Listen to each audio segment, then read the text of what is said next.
Pull up to a pump in Oregon right now and watch the price climb past $4.20 per gallon.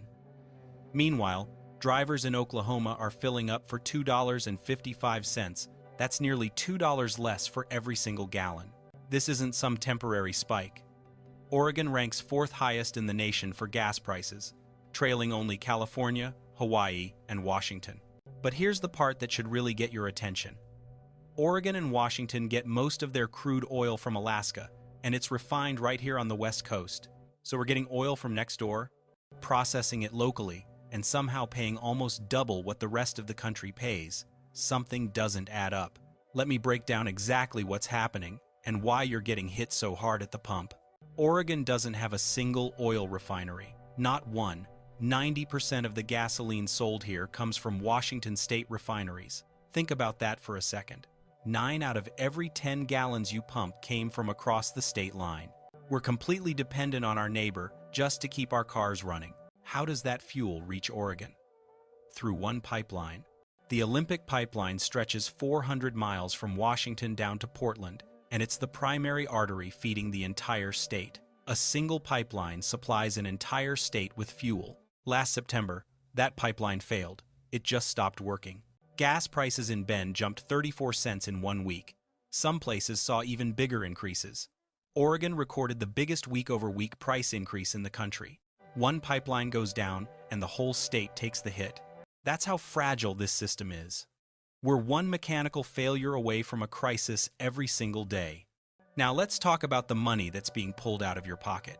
Oregon charges 40 cents per gallon in state tax, ranking 12th nationally. That might not sound terrible compared to California's 61 cents, but the state tax is just the beginning of what you're actually paying.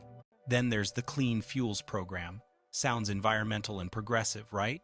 The Oregon Department of Environmental Quality estimates this program added about 7.5 cents per gallon in 2024. That was before the new Climate Protection Program kicked in this year. They won't even tell you how much that one's adding to your bill. So now you're paying federal tax, state tax, the Clean Fuels Program cost, and the Climate Protection Program cost. 4 different charges stacked on top of each other every single time you fill up. Here's where the geography comes in. Remember I said Oregon gets its oil from Alaska? The state's complete lack of crude oil production means all gasoline needs to be imported. And that's far more expensive than in other states that are geographically closer to the Gulf Coast. Look at a map of American oil infrastructure.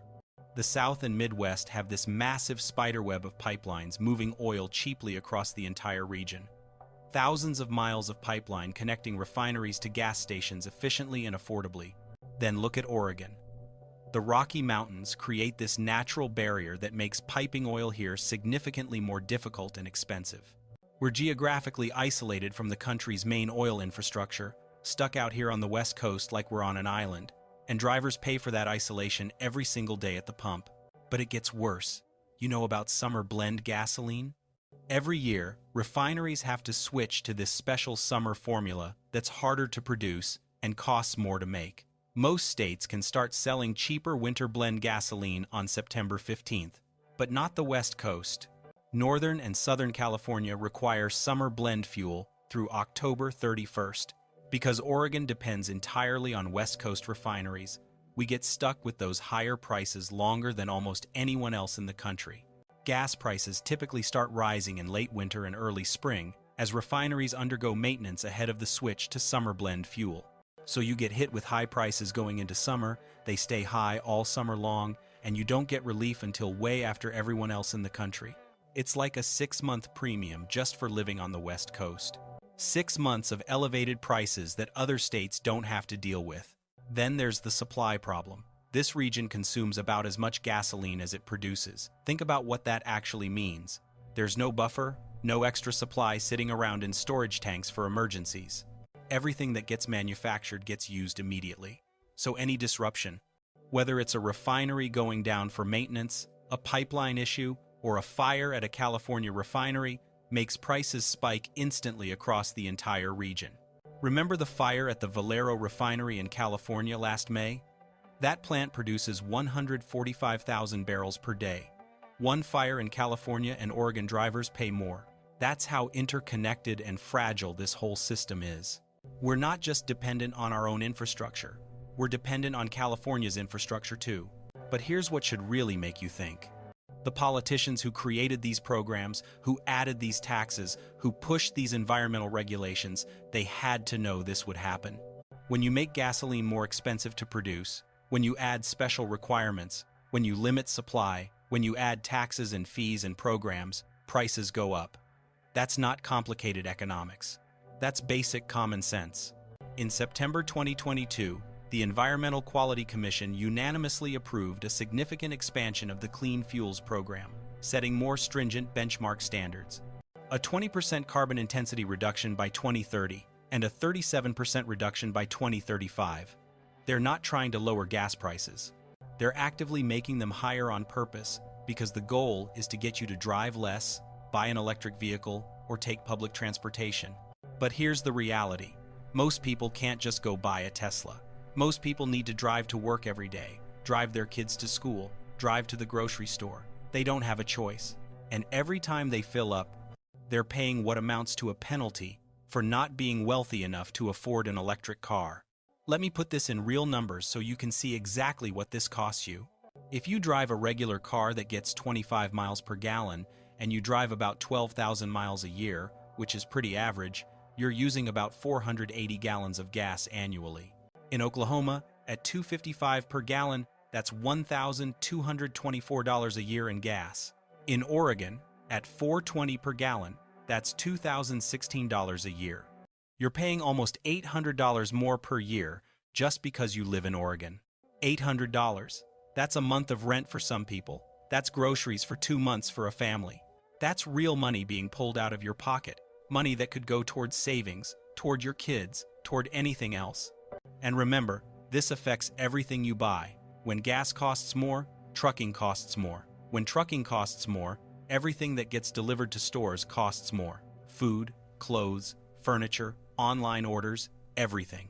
Those costs get passed directly to consumers. So you're not just paying more at the pump, you're paying more for everything. Gasoline prices are notoriously volatile everywhere, but Oregon's reliance on one pipeline makes it even more unstable here. We're basically held hostage by a single pipeline, 5 Washington refineries, and whatever California decides to do with their environmental programs. The Oregon Fuels Association said the state's fuel infrastructure is somewhat tenuous. They said we rely on it every day, we pull up to the gas station and fuel is available. But recent issues highlight where we have some serious vulnerabilities. Vulnerabilities. That's a polite way of saying we're completely exposed if anything goes wrong. And things go wrong constantly. Pipeline outages, refinery maintenance, fires, supply disruptions. Every single time something happens, Oregon drivers pay the price while the rest of the country barely notices. The worst part? It's not getting better. The Clean Fuels Program is expanding with stricter requirements. The Climate Protection Program just started adding costs. More regulations are coming down the pipeline. More costs are being added to your bill. The Oregon Clean Fuels Program credit market has been climbing. Prices surged to $50.25 per credit on January 9th, 2025. You know who pays for those credits? You do. At the pump.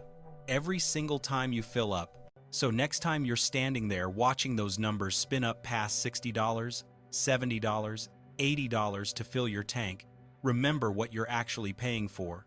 You're not just buying gasoline. You're paying for Oregon's geographic isolation from oil infrastructure. You're paying for complete dependence on Washington refineries. You're paying for environmental programs that keep getting more expensive every year.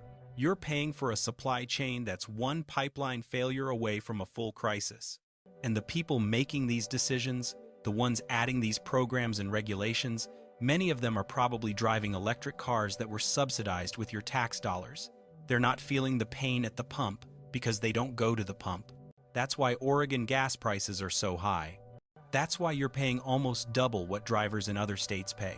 And unless something dramatic changes in how Oregon approaches fuel infrastructure and regulation, prices are going to stay this way. This is the new normal for Oregon drivers, and it's only going to get more expensive from here.